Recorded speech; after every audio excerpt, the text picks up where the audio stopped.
एक भैंस घबराई हुई जंगल में भागी जा रही थी। एक चूहे ने पूछा, क्या हुआ बहन, कहाँ भागी जा रही हो? भैंस, जंगल में पुलिस हाथी पकड़ने आई है। चूहा, पर तुम क्यों भाग रही हो, तुम तो भैंस हो। भैंस, ये भारत है भाई, पकड़े गए तो 20 साल लग जाएंगे ये साबित करने में कि मैं हाथी नहीं भैंस हूँ। ये सुनकर चूहा भी भागने लगा। चिंटू, दादी नींद नहीं आ रही है, टीवी देख लूं? दादी, मुझसे बातें कर ले।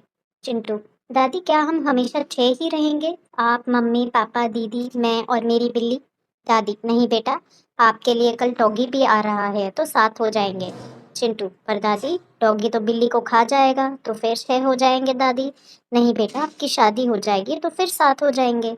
चिंटू, फिर बहन चली जाएगी शादी करके तो फिर 6 हो जाएंगे। दादी, बेटा फिर आपका बेटा हो जाएगा तो फिर 7 हो जाएंगे। चिंटू, तब तक आप मर जाओगी, वापस 6 हो जाएंगे। दादी, कुत्ते जा टीवी देख।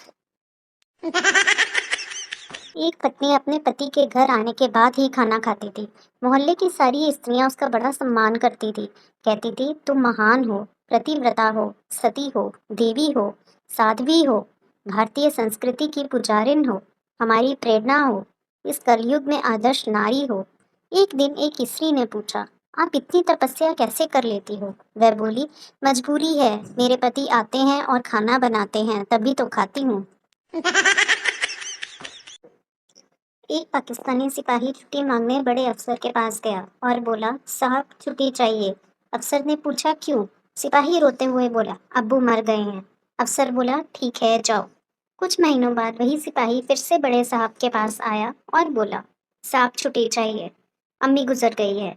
साहब ने छुट्टी मंजूर करते हुए कहा, बुरा हुआ, ठीक है जाओ।